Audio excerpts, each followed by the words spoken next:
Haleluya. Kita memasuki malam yang pertama. Kita mau menikmati urapan kuasa Roh Kudus. Puji Tuhan, saya lihat di sini walaupun mukanya memang sudah letih bekerja, tapi roh kita menyala-nyala dalam Tuhan. Amin. Malam hari ini saya akan membagikan berkat firman Tuhan. Saya berikan tema berjalan bersama Roh Kudus. Kita buka dulu bersama-sama dalam Galatia pasal yang kelima ayat 25. Galatia pasal yang kelima ayat yang ke-25. Yang sudah menemukan katakan puji Tuhan. Belum semuanya? Sudah menemukan semua? Amin, puji Tuhan. Kita akan baca bersama-sama dalam hitungan yang ketiga. 1, 2, 3. Jikalau kita hidup oleh roh, baiklah hidup kita juga dipimpin oleh roh. Amin. Amin, puji nama Tuhan. Bapak Ibu Saudara, Tuhan tidak pernah bermaksud membiarkan kita menjalani hidup ini sendirian. Dia ingin selalu ada dalam setiap masalah kehidupan kita. Apapun yang kita lewati, yang kita hadapi, kita harus percaya Tuhan selalu ada bersama dengan kita. Amin. Bapak Ibu Saudara pernah mendengar cerita tentang ada 2 orang murid Yesus, pengikut Yesus yang sedang berjalan menuju ke Emmaus. Ada yang pernah mendengar? Kita buka saja dalam Lukas 24, ini agak panjang. Lukas 24 ayat 13 sampai 32. Lukas pasal yang ke-24.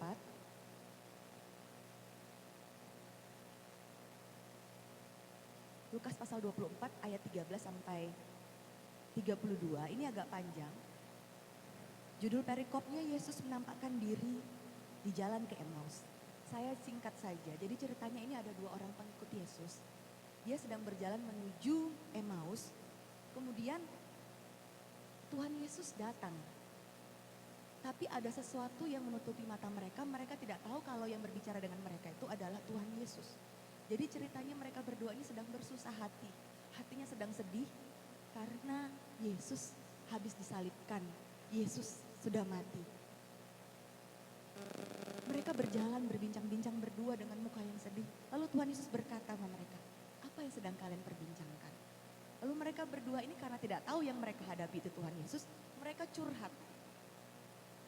Mereka berkata sama Tuhan, masakan tidak pernah mendengar tentang Yesus yang mereka harapkan sebagai penyelamat, sebagai penolong mereka, membebaskan mereka. Tapi dia telah diserahkan, dia telah disalib, bahkan dia telah mati.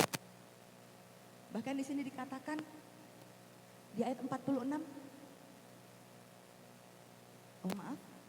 Di ayat 21 mereka berkata, padahal kami dahulu mengharapkan bahwa dialah yang datang untuk membebaskan bangsa Israel.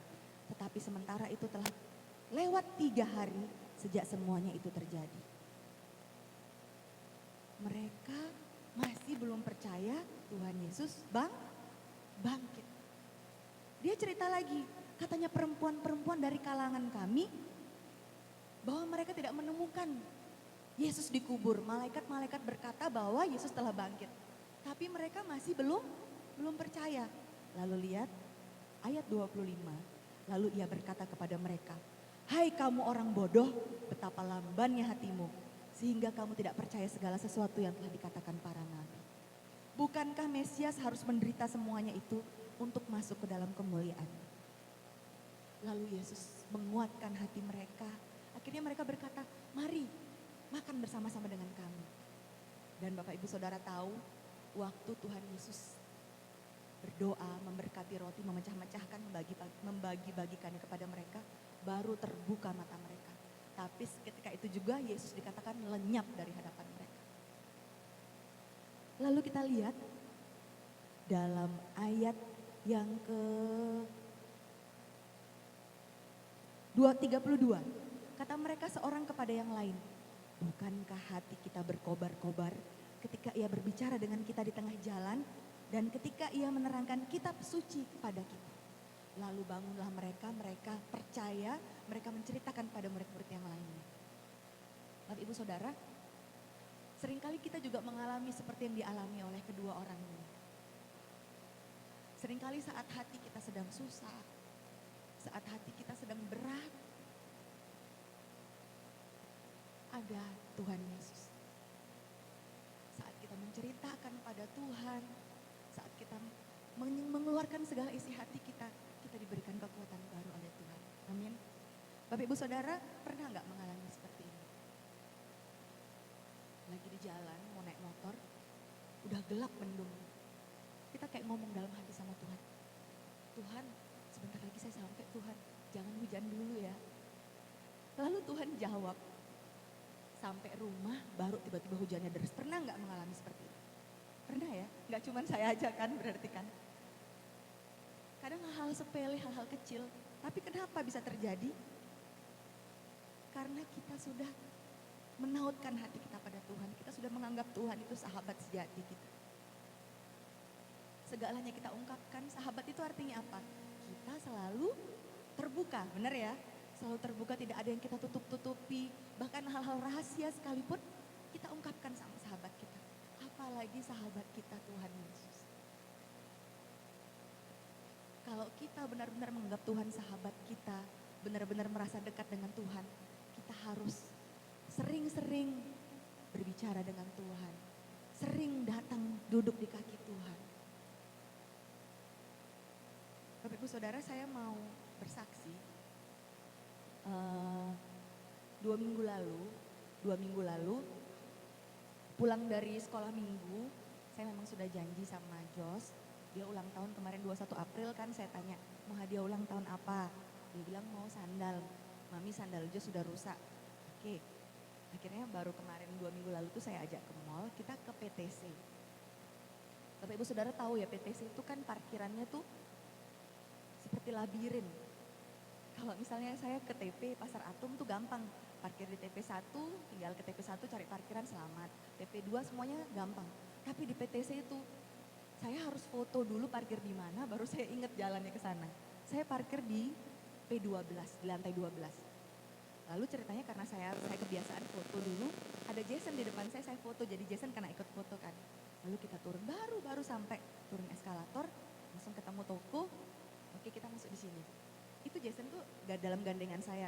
Terus habis itu kita masuk, mau lihat-lihat sandal, lepas.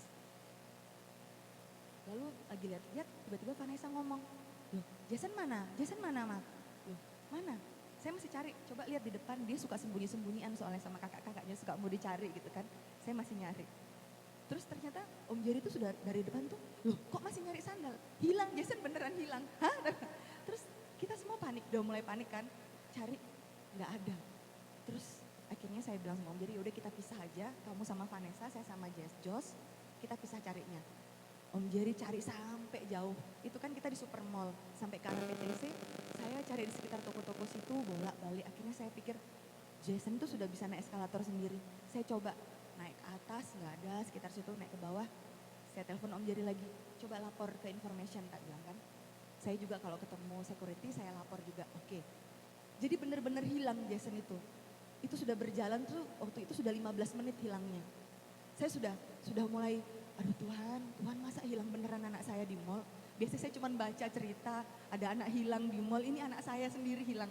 Terus akhirnya, tapi di satu sini, waktu saya berbicara gitu, saya bilang, Tuhan tolong dong supaya saya nggak panik. Soalnya saya tuh kelemahannya panik kalau ada apa-apa. Seringkali suami saya bilang, kamu kalau panik tuh malah nggak beres semuanya. Jadi saya bilang sama Tuhan, Tuhan kasih saya ketenangan. Jadi saya tuh masih tenang jalan, kayaknya lebih panik Om Jerry kemarin itu. Jadi saya ketemu security, saya langsung lapor, Pak saya kehilangan anak. Oh iya, ciri-cirinya Bu, oh anak umur 5 tahun saya bilang. Punya fotonya, oh ada, kebetulan saya foto bajunya dia saat itu juga kan. Ini Pak bajunya, ini wajahnya. Oh iya, tenang, saya langsung share ke grup security, langsung dikabar, langsung semuanya nyari gitu jadinya kan. Oh ya udah, Ibu tunggu di bawah, di konvoy aja. Oke, saya turun ke bawah, saya lapor lagi. Itu sudah berjalan mau setengah jam, Bu Saudara. Belum ketemu Jason, saya tuh sudah berpikir, aduh anak saya gimana ini. Sampai di information saya lapor lagi. Saya kehilangan anak Pak gini. Oh tenang aja Bu, kalau sudah lapor security, mereka sudah jaga di semua pintu keluar masuk. Jadi anak ini sudah ditandai gak boleh keluar dari mall gitu kan. Karena kan sempat kira-kira berapa bulan lalu ada yang, ini ceritanya ada anak kecil di grup mama-mama sekolah saya, heboh banget itu. Jadi di mana ya? Di Atom, Pasar Atom atau di mana. Jadi anaknya ini jalan di depannya dia jalan di belakangnya, anaknya juga usia sekitar Jason. Tiba-tiba ada bapak-bapak berdua gandeng anaknya, langsung digandeng gitu, gandeng itu aja. Untungnya ibu tuh sadar, "Loh Pak, itu anak saya, Pak, anak saya." Terus orang itu sempat mau cepet, tapi karena sudah banyak orang ribut, akhirnya dia lepas. Di depan matanya aja bisa mau diambil anaknya, apalagi ini anak saya sudah nggak ada di depan mata saya kan. Saya bilang, "Pak, saya mau cari sendiri juga." "Oh ya udah ibu tinggalin nomor telepon aja, nanti saya kabari," katanya kan. Oke, saya lalu beranjak. Waktu saya pergi ada 2 orang mbak-mbak SPG-nya Sogo datang. Saya pergi, dia datang, terus nggak lama bapak tuh panggil saya lagi. Bu, nama anaknya Jason ya?" "Iya, iya," saya bilang. Terus Mbak Mi bilang, "Bu, anaknya di Sogo, Bu, lagi nangis di Sogo." Terus jadi Sogo itu ternyata 3 toko di sebelahnya toko yang saya lihat, toko sepatu itu. Terus habis itu saya langsung ke sana kan, ke Jerry, sudah ketemu, tak bilang di Sogo. Saya tanya, "Mana Mbak, anak saya lagi di pojokan." Terus lihat saya langsung gini, sudah mewek gitu kan, nangis lagi padahal sudah diem waktu itu kan. Terus saya, udah jangan, enggak usah dimarah kan, dia lagi panik, lagi sedih kan. Saya peluk, terus datang bapaknya Om Jerry sudah marah. Terus kita bawa keluar, terus saya terima kasih sama mbaknya. Jadi ceritanya itu dia bilang, "Saya sudah pengumuman di Sogo Bu, tapi nggak ada yang ini, berarti dari luar Sogo," katanya. "Oh iya, terima kasih banyak," saya bilang kan. Lalu Jason tuh cerita, jadi ceritanya dia itu nggak lihat karena dia nggak fokus sama kita. Dia kan kecil, dia nggak bisa lihat kita tuh lagi di mana kan. Dia pikir kita sudah keluar dari toko tuh, dia keluar sendiri jadinya.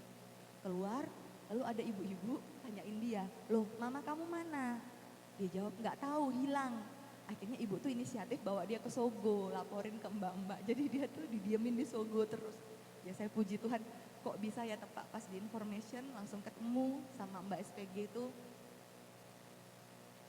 Sejak itu Jason habis itu nggak lepas genggaman saya lagi. Dia benar-benar pegang, biasanya sudah lari-lari, sudah kapok. Memang pengalaman adalah guru yang berharga ya. Dia sekarang lebih diem kalau pergi-pergi. Itu yang saya mau ceritakan. Seringkali kita kayaknya sepele ngomong sama Tuhan ya. Cuma di hati kecil kita minta tolong dalam keadaan terdesak sekalipun. Kita bilang, "Tuhan tolong saya dong." Tapi Tuhan dengar loh ibu-ibu, bapak ibu. Tuhan dekat. Kalau kita memang dekat dengan Tuhan, kayak misalnya dibilang jaringannya tuh nyambung langsung. Bagaimana dengan orang-orang yang misalnya bilang, "Ya udah cukup kita ibadah seminggu sekali cukup, gak usah berdoa, gak usah apa." Jangan. Kita mau kalau bisa selalu terhubung sama Tuhan. Selalu terhubung dengan Tuhan. Lalu pertanyaannya, bagaimana membuktikan bahwa kita berjalan bersama dengan Roh Kudus? Bagaimana? Orang yang berjalan dengan Roh Kudus, pertama, pasti hidup menurut keinginan Roh Kudus. Ingat dalam Galatia dikatakan keinginan roh berlawanan dengan keinginan daging. Jadi seringkali memang kita tuh berbenturan, apa yang Roh Kudus inginkan dalam hidup kita, seringkali sakit buat daging kita. Sudah capek kerja, ayo doa. Aduh Tuhan, ini enaknya saya tidur leyeh-leyeh. Rasanya kan di daging enak, tapi kita mau, saya mau bangun, saya mau utamakan Tuhan. Itu kita lagi berjalan oleh Roh. Uang kita kepepet, lalu kita lihat ada saudara kita yang membutuhkan.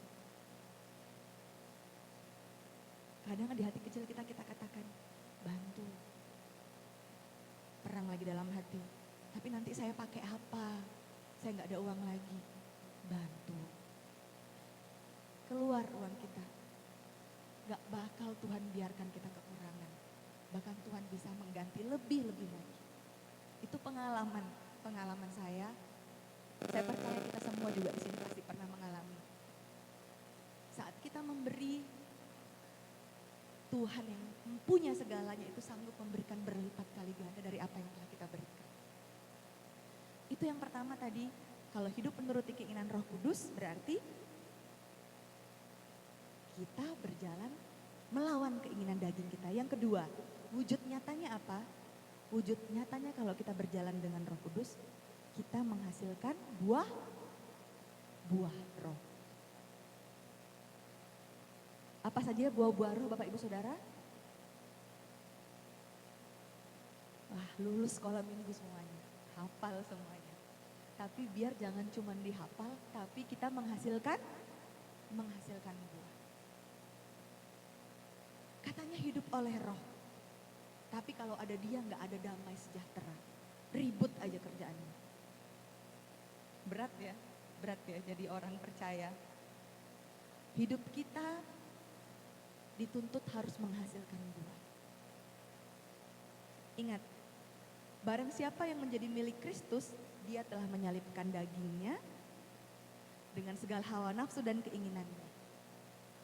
Biarlah mulai malam hari ini kita mau sungguh-sungguh berjalan. Kita bilang, Tuhan, berjalanlah bersama dengan saya. Roh Kudus, jangan pernah tinggalkan saya. Bapak Ibu Saudara, kalau kita berjalan dengan Roh Kudus, apapun yang kita hadapi, kita pasti diberikan kekuatan untuk melewati. Sebesar apapun masalah kita, kita pasti lebih lagi bisa mengalahkan masalah itu. Ini yang kita pegang malam hari ini. Malam hari ini kita mau berdoa, ingat, kita berdoa menghadap pada Tuhan, Dia adalah sahabat kita. Apa saja yang ada dalam hati kita utarakan sama Tuhan. Dia mendengar, Dia mampu menyelidiki jauh dalam kedalaman hati kita. Mungkin kita sulit mengatakannya, tapi Tuhan tahu. Karena itu malam hari ini kita mau duduk berdoa, kita mau berdoa sungguh-sungguh, kita mau lawatan Allah, lawatan Roh Kudus itu bekerja dalam hidup kita. Mari kita siapkan hati kita, Tuhan Yesus memberkati.